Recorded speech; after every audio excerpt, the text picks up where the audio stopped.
All right, so it looks like we're live and yes, okay. Hi everyone, sorry I am running super late today. It took me a bit longer than usual to get set up for this live stream. I don't know why, because it's going to be pretty simple, but that's just the way things are going today. So, oops. My mouse is also giving me trouble, so if you see any weirdness here, that's probably what's going on. But yeah, anyway, thanks for joining me today on this Saturday or Sunday or whatever time of day it is. And yeah, I wanted to talk about, I wanted to do something a little different than usual. So first of all, if you're new here, welcome. My name is Marion, and I usually do a lot of book reviews, poetry readings, and things like that. Usually classic literature related, sometimes history and nonfiction. But today I'm doing something a little bit different. I'm going to be talking about the movie Dune, which I saw twice in the last couple of weeks. And yeah, I just really wanted to talk about it from an unusual perspective. Typically, I would have read the book first, but I did not read the book this time first. I had every intention to, and it just never happened. So yeah, I thought, let's talk about it, and I will try not to give away any movie spoilers, at least no major spoilers, because I want to, well, obviously not spoil anything, but if you're thinking about watching this, you really don't want to know what's going to happen. So hello to Blage and possible pilot deviation. Yeah, just an impromptu live stream, kind of a movie review / reaction / thoughts to Dune. So before we get started with that, maybe a little background is in order. So let me pull up my other browser here. So Dune is actually based on a book from the 1960s by this guy named Frank Herbert. And Frank Herbert, can I make this bigger? Yes, okay. Frank Herbert was an American, actually from the Pacific Northwest, so that's cool. I have never read anything by him. This is, I believe, his most famous work. Frankly, I don't read a lot of science fiction anyway. I love science fiction movies. I'm a big Star Trek fan, and Europa Report is another movie I absolutely love. Love watching science fiction. I like reading classic science fiction too, but the 20th century I haven't read a lot of science fiction from, in part because I really struggle with books that do a lot of world building, and like lengthy descriptions really aren't my thing. But I still wanted to read this book at some point, just because it's such a classic and it's so well loved by many. And I didn't know there was a Lawrence of Arabia connection, so I will definitely talk about that later. But all in all, it is a very long book. I think it's like, this says 400 pages, but the paperback that you can get in stores is like 600 something pages. So I didn't end up reading it in advance. And so I went into the movie pretty much with not a lot of expectations. In fact, some of the people I knew who'd seen it really were disappointed by it, and so I really lowered my expectations quite a bit. I know that Hollywood can kind of be hit and miss, and based on the fact that people I knew didn't like it, I wasn't sure what I was going to think of it. So anyway, long story short, maybe we should talk about what it's about, and see if I can sort of do this without giving anything away. I'll just focus on this first paragraph here. So if you've never read the book, I'm just going to explain it in a very 5-year-old version here. So this takes place in the future, 10,191, and it starts out on this watery planet called Caladan, which I just called England because in the movie it looks like England. Let's see if I can find some pictures. I want to take a moment to acknowledge the amazing aesthetics of this film, and I'm sure I'll come back to that later, but this is a movie where they did not sorry, I'm trying to figure out what I'm looking for here. This is a movie where they did not skimp on the cinematography or the design, and I really appreciated that. I enjoy watching films for the art of it as much as anything else, and they did an amazing job on this. But let me see if I can find a picture of this home planet here. So probably this is one of the more well-known shots of the protagonist, Paul, on his home planet of Caladan. As you can see, it's got this really beautiful landscape. I think they filmed this in Norway. But anyway, dramatic landscape, more of a dark and moody island. Something a bit different than your typical science fiction film. And you'll notice even the costume design looks kind of historical, and that's something I noticed a lot is this movie kind of fuses the best of futuristic storytelling and historical storytelling into an interesting hybrid. And we'll get more into that later, but yes, that is where this movie starts out. This Paul is basically a prince of Caladan. Not technically a prince since his father is a duke, but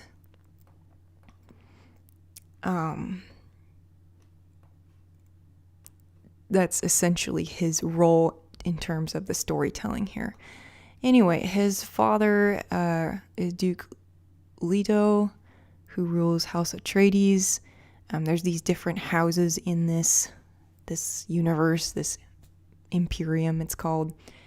And all of these houses report to this one emperor, who is the unseen but authoritarian figure ruling the different houses and planets. And okay, so that's the people we're starting with. There's another planet called Arrakis, which is the iconic desert planet that you see in all the posters and things.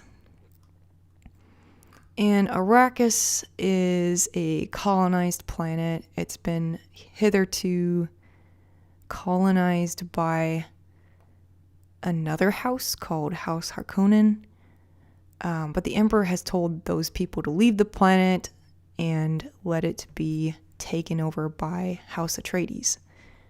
So, yeah, it's a little bit complicated by the fact that, more than a little bit complicated by the fact that this this planet Arrakis is it's got this one resource that everybody wants, which is called spice. And it's harvested in the desert, and it's the power by which all of these civilizations navigate the skies. It's kind of this weird substance because it's not like they don't really burn it like gasoline or process it like other kinds of fuel. It's a drug basically, and I think the implication is that they take this drug and it helps them figure out where to go in space and how to navigate. So it's not as if the ships run on it per se, but the navigators run on it. That's been my understanding so far. So it's kind of weird. But yeah, long story short, this planet Arrakis has this spice that's very valuable, and I'm going to try not to read too much more of that, but essentially the House Atreides, which our protagonist is from, gets sent to this island to govern it, and it's not all it's hyped up to be. Basically, there's a lot more going on behind the scenes politically, and the Emperor has his own agenda that really has nothing to do with helping the people of Arrakis or even just harvesting the spice. So there's some things going on behind the scenes that put our protagonist in a lot of danger. So that's kind of the setup of the movie. Some people felt that it was a very slow movie, but I've watched a lot of historical epics and old films, and I feel like it's kind of told in that style. So if you're used to that, I don't think you'll find it slow. If you enjoy that, I think you'll like the slow pacing. But your mileage may vary there. Possible Pilot says, I've read it twice over the years. I kind of sort of like it. I have not seen the movie yet. And that's the thing. Like I said, I'm not really big on these longish books with lots of world building, so I think the movie was definitely more interesting to me in that sense, because I prefer seeing things of that nature on screen. Even The Lord of the Rings, which I really appreciate the book, but I do feel like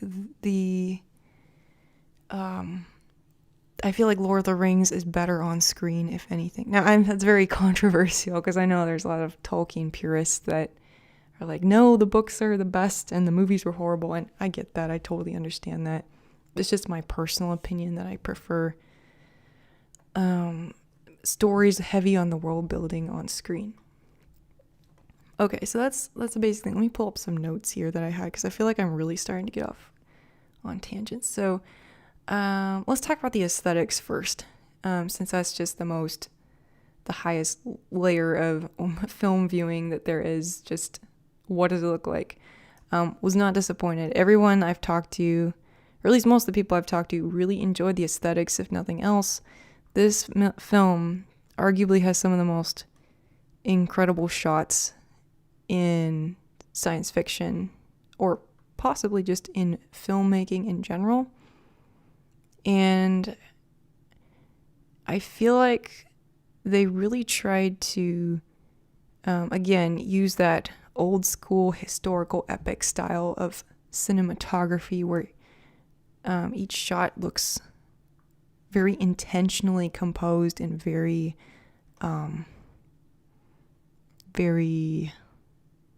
what's the word?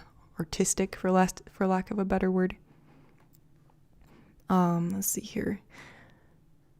Oh, there were some really good shots, but now I'm not necessarily seeing them here on IMDb. Well, even the landscape was absolutely stunning. I mean, I'm sure this was a combination of on location and CGI. But I think they did a good job of combining those two. It felt fairly consistent and certainly futuristic and fantasy-like, but not so devoid of real life elements that you couldn't also believe it to be a real place. Like shots like this, for example, are very, very real, and when they juxtapose those with the CGI, I think they just managed to do that in a very convincing way. Interesting little trivia here. So I was looking at the Wikipedia article for the book, and it says that the author was inspired in part by the sand dunes in the state of Oregon in the United States, which was really interesting to me. Sorry, I gotta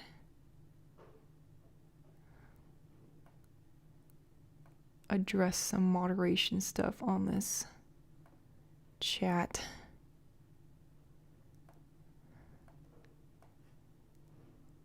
Okay, sorry. Okay, you know when your live stream is getting viewers, when you start getting like bots and stuff. Anyway, so yeah, Oregon Dunes. I've actually been here. It's a lovely place. You get there and you look down and there's just like hills and hills of sand. It's really fun. And there's lots of people there. It's a very popular tourist attraction. I have a friend whose family would go here regularly and go like dune buggy riding. But you'll notice that it is very different than the dunes that are portrayed in this film. The dunes in this film are far more desert than ocean, I guess. And I don't know, having not read the book, whether that's a artistic choice on the part of the director or if Frank Herbert, the author, actually decided to change that up a bit.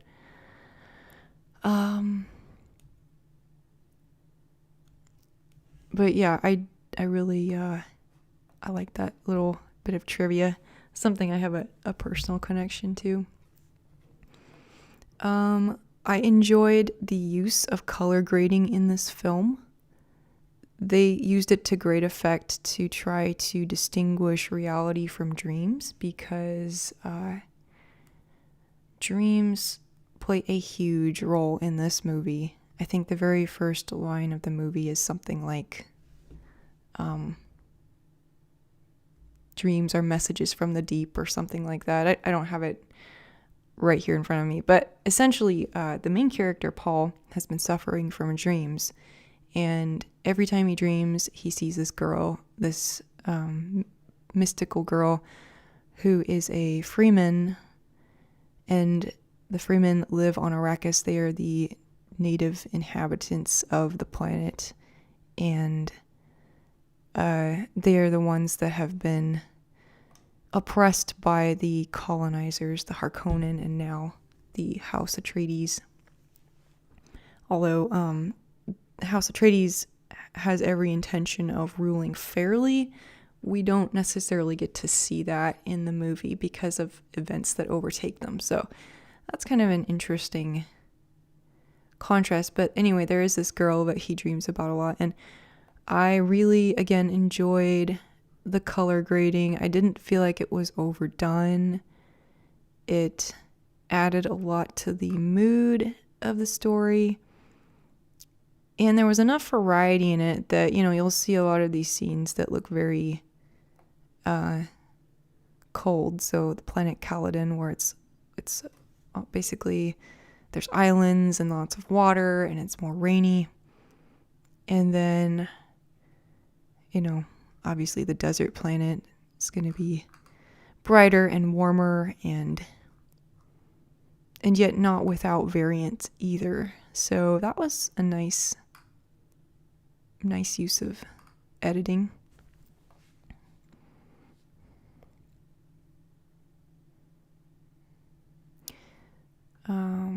Johan says you should see Namibia and Morgoth's reviews breakdown of the book. Okay, I'll definitely look that up later.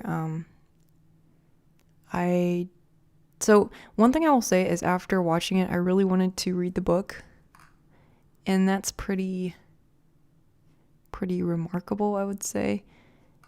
But I'm sort of jumping ahead. Let me get back to my outline here. So we talked about the aesthetics, and related to the aesthetics is Lawrence of Arabia. So another cool thing I didn't know about this book, apart from the Oregon connection, was Herbert was, quote, also interested in the idea of the superhero, mystique, and messiahs. He was influenced by the story of T.E. Lawrence and the messianic overtones in Lawrence's involvement in the Arab Revolt during World War I. Now, you know me, if you're a longtime viewer of the channel, I have this minor obsession with Lawrence of Arabia. In my last video, I actually talked about 7 Pillars of Wisdom, which is his memoir.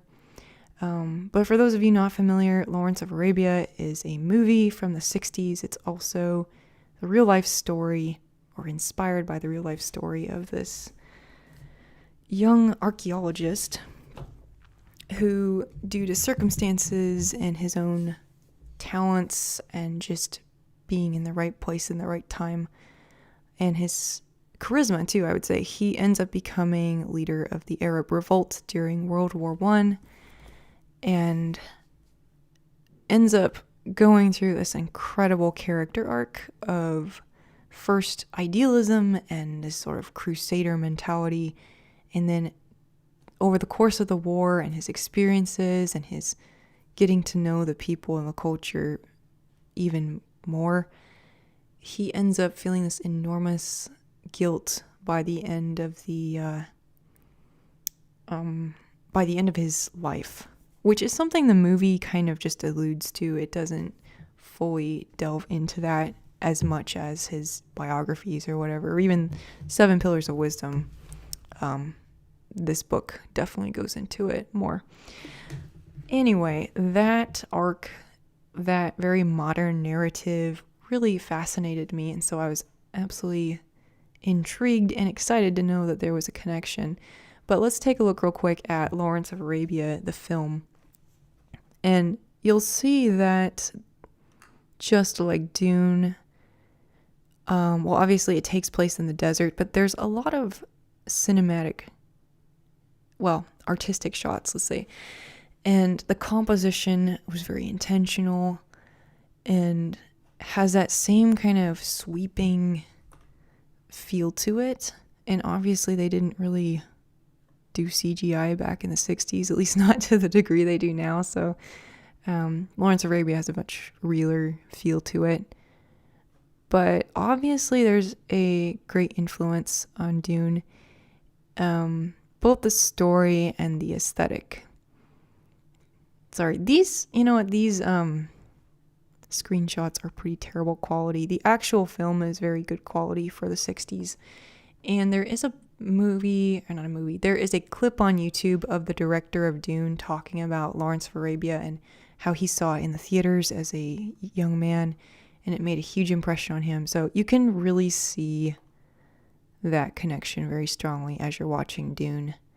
Or if you go back and watch Lawrence of Arabia, you'll see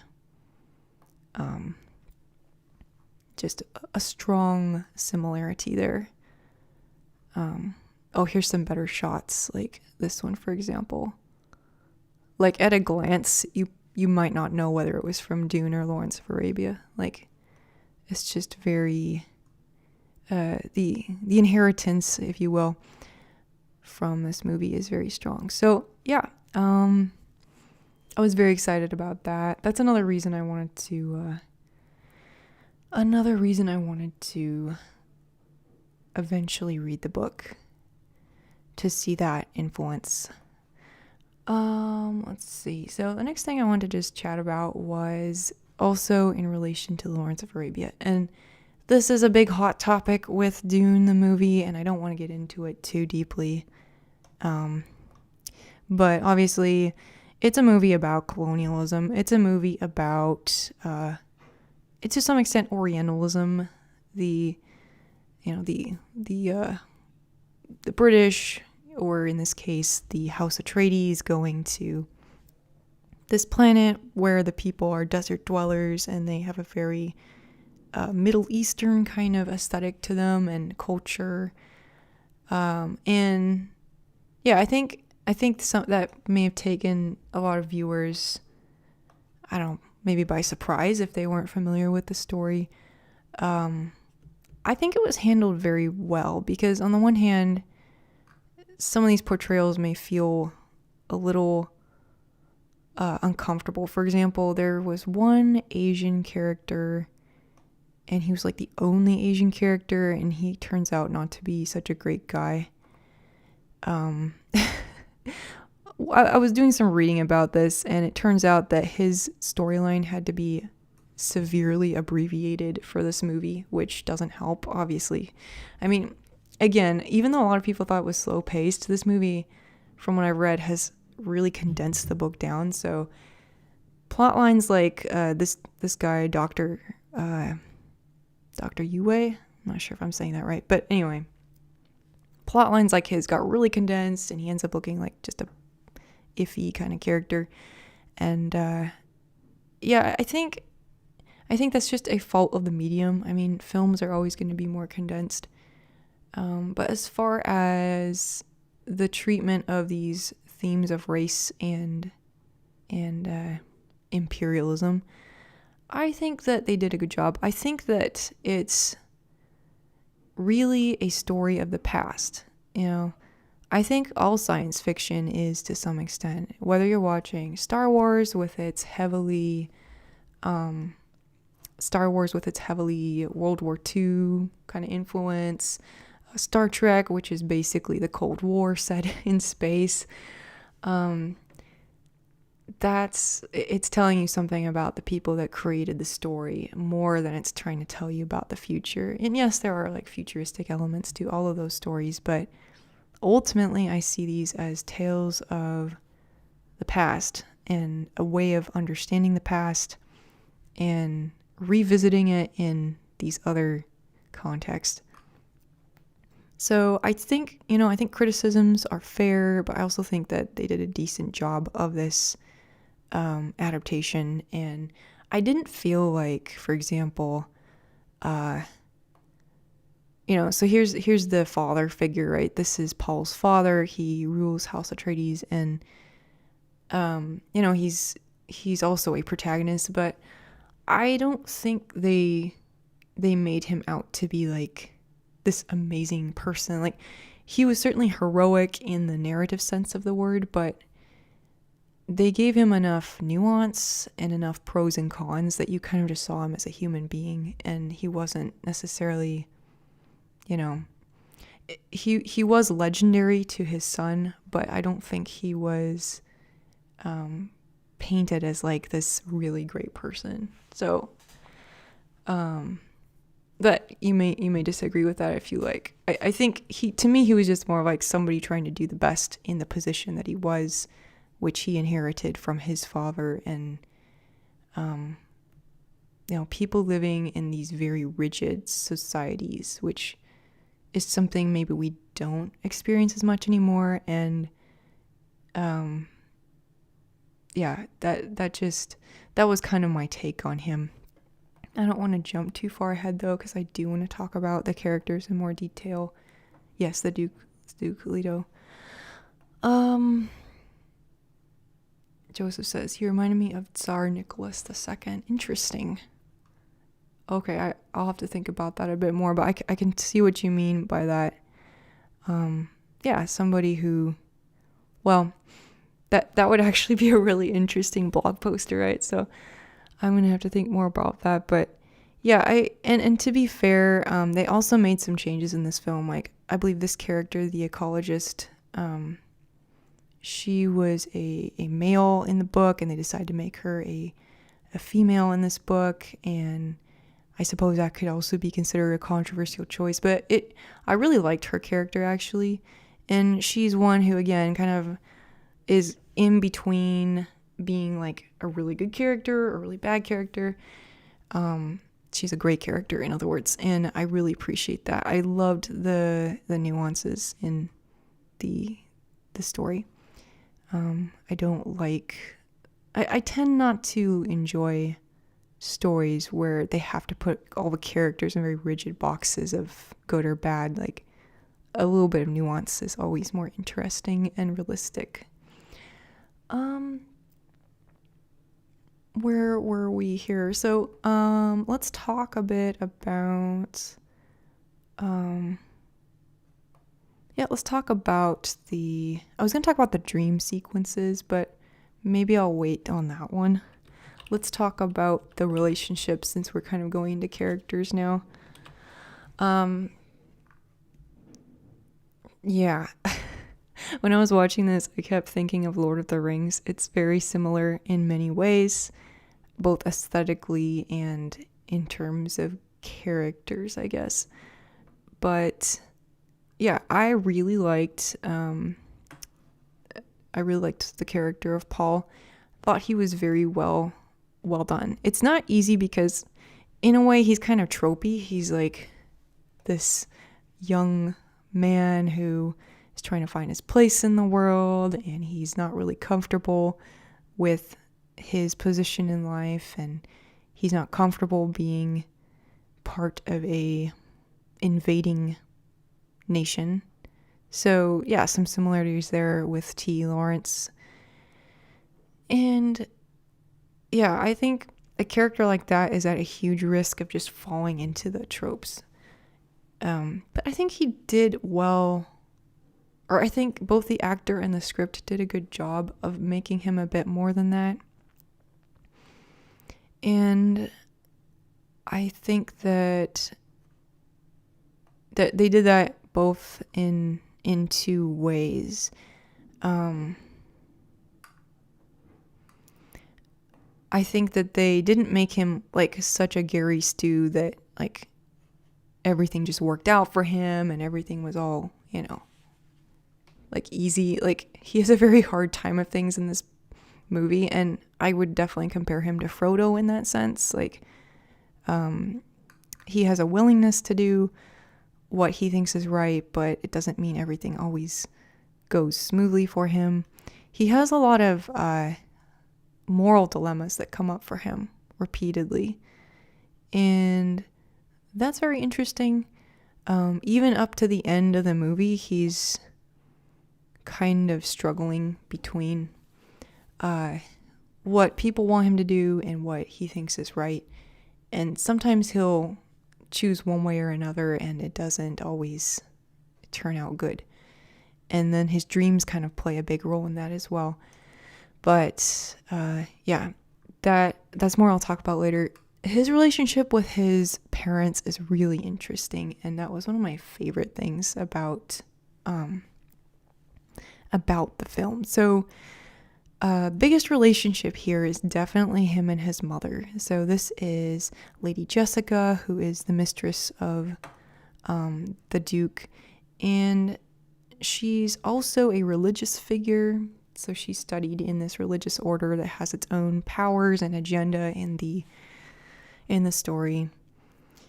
And first of all, I really liked Rebecca Ferguson's portrayal of Lady Jessica. She was both stoic but also passionate, which is, again, not an easy thing to do. And I really enjoyed her portrayal. I felt like you could see she was torn between so many different things, between her love for her husband, her love for her son, and then her loyalty to her religious order. All that stuff was really interesting, and she and her son have a very realistic relationship. Like, obviously they love each other very much, but there's also a tension that comes between them due to cultural things and religious things, and what she wants for him versus what he thinks is right.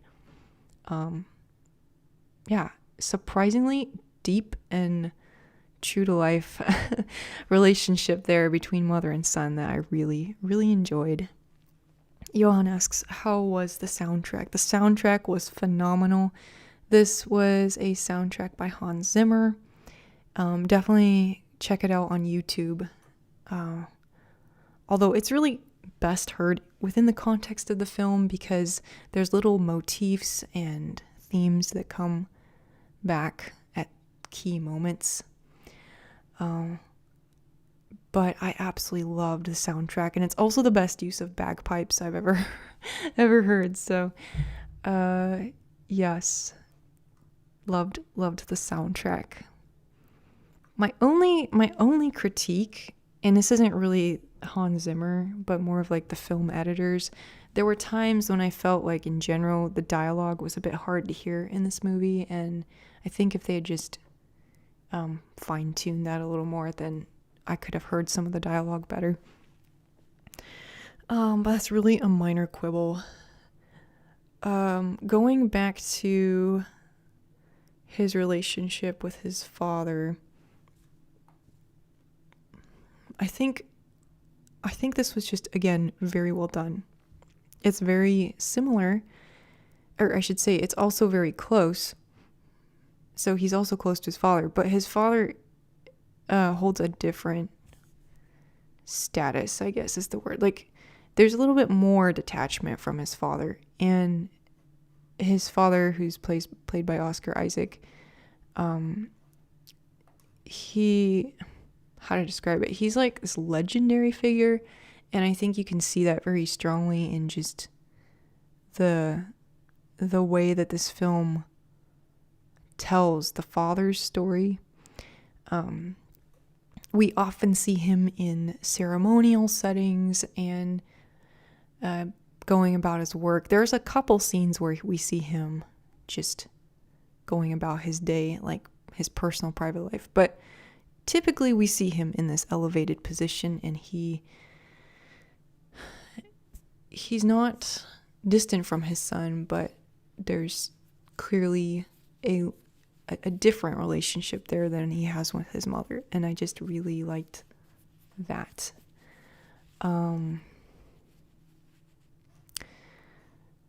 I don't know what else to say other than that's a really good sign of good storytelling when you've got those differences and yet there's still the same kind of closeness between characters. It's just a different kind of closeness. And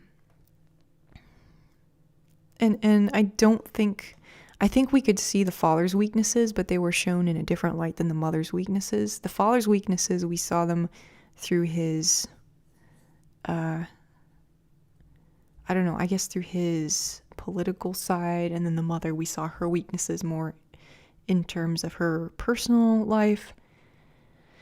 And again, it just added to this larger than life quality to the father.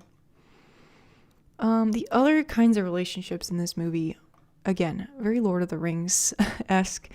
So this is a somewhat feudal society. So you've got like these dukes of these houses, and then they've got warriors that report to them and are loyal to them. And was talking about this recently with a friend, and we observed that, that's something we don't have anymore, really. It's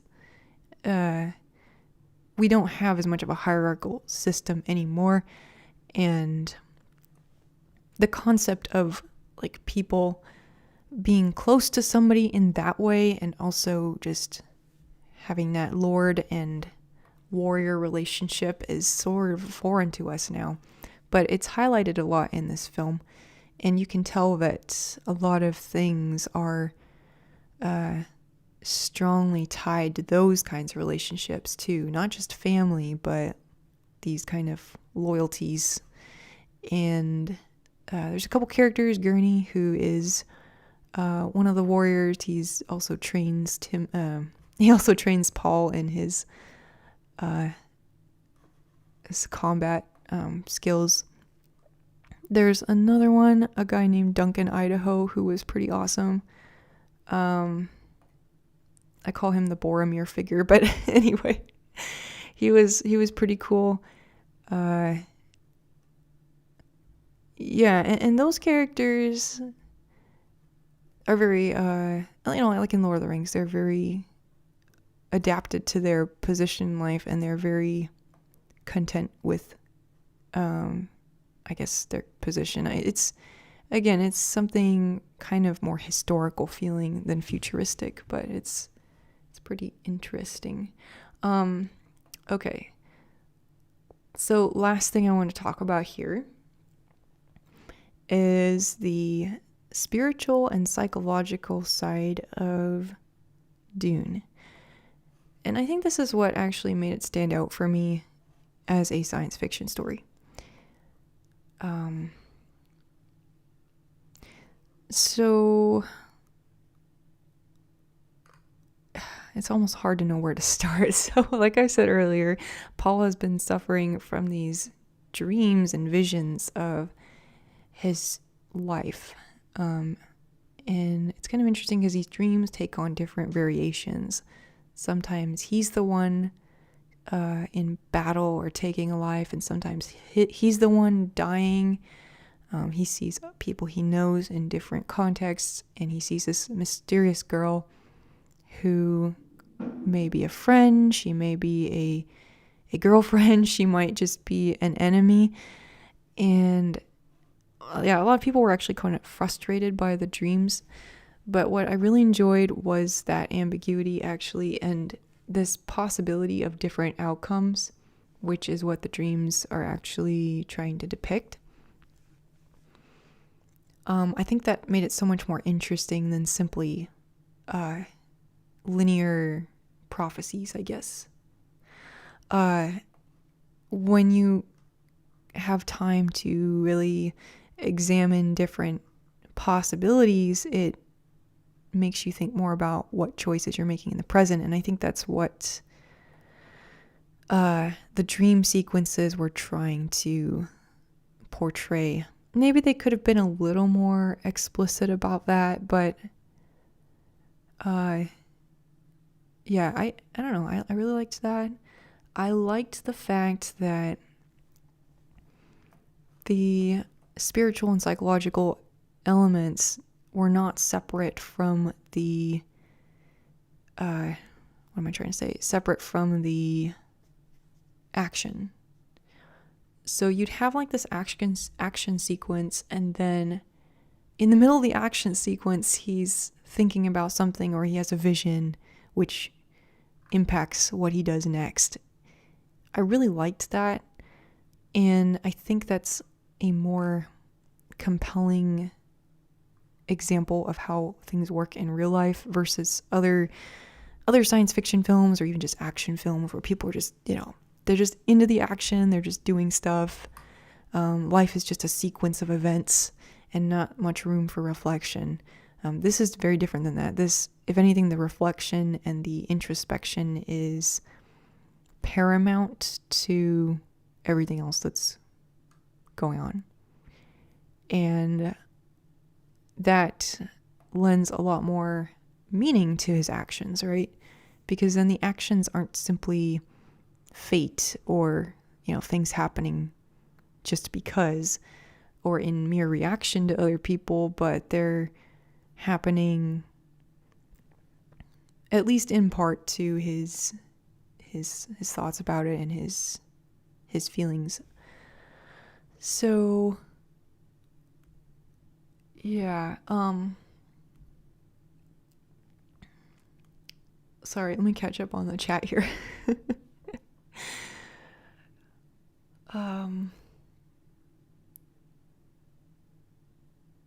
The Raptor says, is it okay if I spoil a bit of Shawnee's character? I don't know, because I do plan to read the book. I don't know if I want to know. My thought was I'm going to read the book before the next movie comes out, because that's 2 years, and I should be able to read a 600-page book in 2 years. Joseph compares it to Waiting for the Barbarians. And he says that the dreams were unbelievably frustrating. I will say that I don't think the dreams were too intrusive in this movie. Some people thought they took up too much screen time, but I don't think it was such a diversion that the film couldn't progress. But yeah, that was a common complaint people had. Like, I don't know what's going on. It's super boring. Too serious. Now that's a good question. Do you think it was too serious? I don't think it was too serious, but then again, I do like a lot of serious stories, and I think if there would have been too much comedy in this, it would have been hard to take it seriously. Yeah, it's fair to say there's not really a lot of jokes in this movie. It is a dystopian thriller, so a lot of people dying, a lot of scary stuff. I do feel like they did that very tastefully, though. There were some very chilling scenes, but they weren't so gruesome or explicit that I didn't feel like I couldn't watch it. I mean, I think they did an excellent job keeping this a PG-13 and telling a story that most people could watch and not getting like really gritty about it, because I don't know, people have an imagination. Let them use their imagination, right? I'm trying to think if there's anything else I want to talk about here. I think that was basically it. This has been a sort of a ramble, but I really enjoyed it. I still want to read the book, and I felt like I had been really immersed in a new thing. It wasn't. So I have to admit, having watched Star Wars as an adult, like the first 2 movies, 2 or 3, I never felt like I was immersed in it, honestly, as much as I wanted to be. Whereas this film, I think, does an excellent job of immersing you in the story. Maybe that seriousness is part of it, or maybe it's just, my age now, but yeah, this is a very low quality image. Anyway, yeah, that was a rambling review of Dune. In short, I would certainly recommend it. I don't know that I would go see it in the theater because it was very loud and it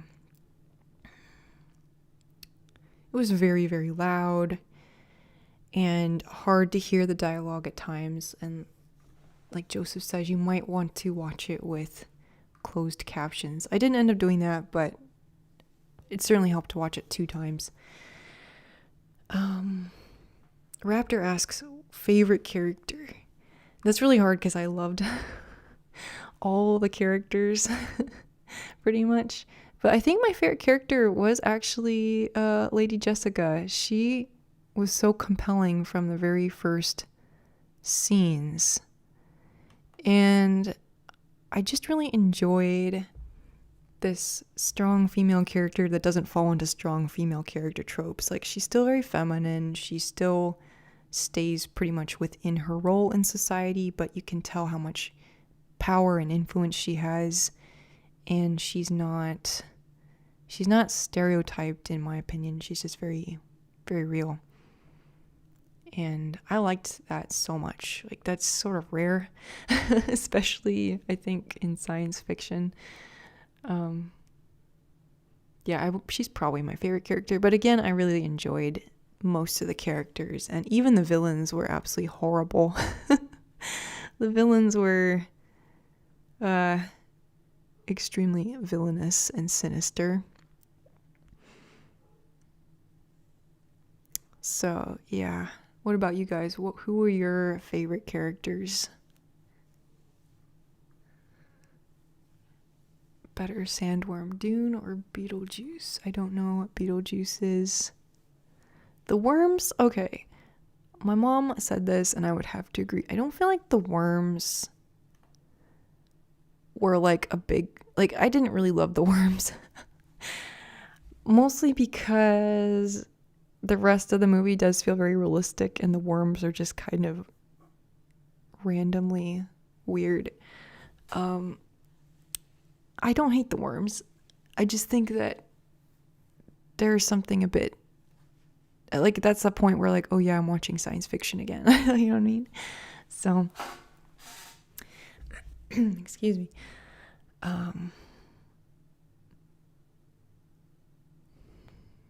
The Raptor says, I really liked Howat and Gunnery. Yes, I really liked him too. Or both of them, rather. Howat's this guy, right? I have trouble remembering people's names. That's my other problem with this movie. But yeah, he also reminded me of a character from Lawrence of Arabia, so that was very interesting. I mean, he almost looks and sounds a lot like one of the characters from Lawrence of Arabia, so...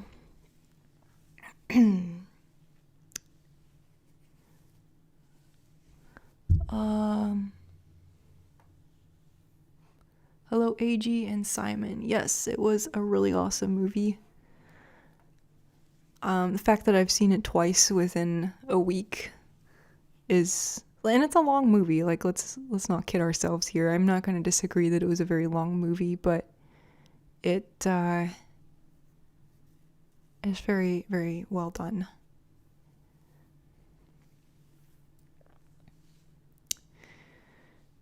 See, Possible Pilot says, the worms will be important in part 2.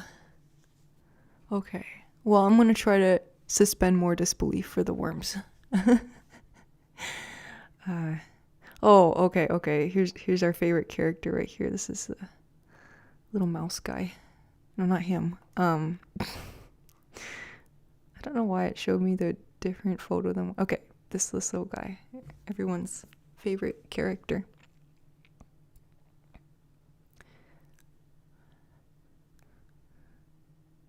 Yeah. I've just gone through my favorite things and things I noticed about this movie. And now we're just sort of winding down here, but okay, this isn't another thing that just seemed a bit fake to me, but he is cute, so I guess we'll give him a pass. Yeah. Any last thoughts?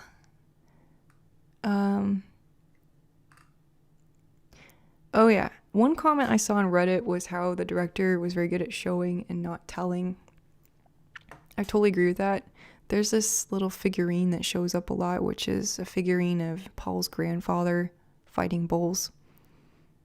really liked that. I liked that we didn't have to have like a flashback or anything, but instead he's like, let's just show this little memento from the grandfather, and that will be, you know, sufficient to tell people about the grandfather and the bullfighting. And it's also mentioned when Paul's talking to his father, but little things like that are amazing. Like, that's really good cinematography and script writing there. So yeah. And then just in general, the dialogue was pretty well done. There were a couple times I'm like, maybe the dialogue could have been better, but in general, it was fairly well done. Not so modern that it was like jarring, but it was simple enough you could more or less, you know, follow along pretty well.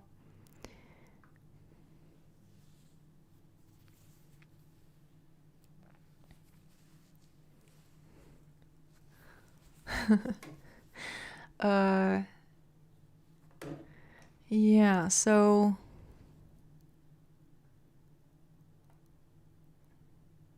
okay, that's another low quality still. I guess people probably just took photos in the cinema and uploaded them. Here's another one of the doctor, who was an intriguing character. I think he needed more screen time for sure.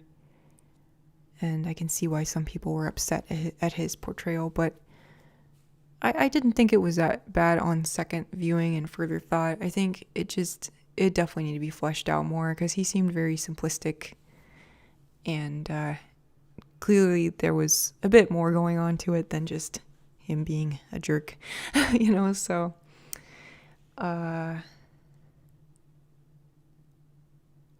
yeah.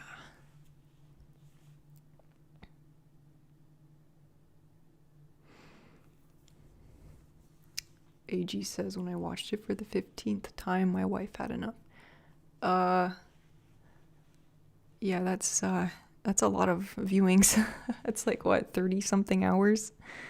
I don't know if I'll be watching it again that soon, but I will be seeing it again for sure many times before the final, or before the part 2, which, by the way, brings me to my next biggest gripe, maybe, is that part 2 is not coming out until 2 years from now, and it's going to be theater only, which I'm not happy about because I really enjoyed watching this in the comfort of my home, or rather my parents' home.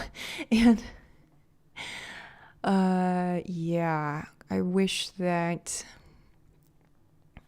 well, I hope they change their minds. I hope it's going to be streamable because I don't really want to go to the theater and see it. But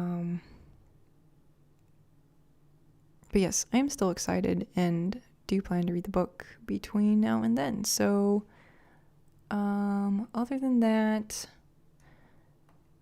I am still reading Crime and Punishment, and I just finished reading The Great Gatsby, so I should be doing a video on that soon. And, yeah, I think I'll wrap up the live stream now. Thanks for watching. I hope you guys have a great rest of the day, and I will see you next time.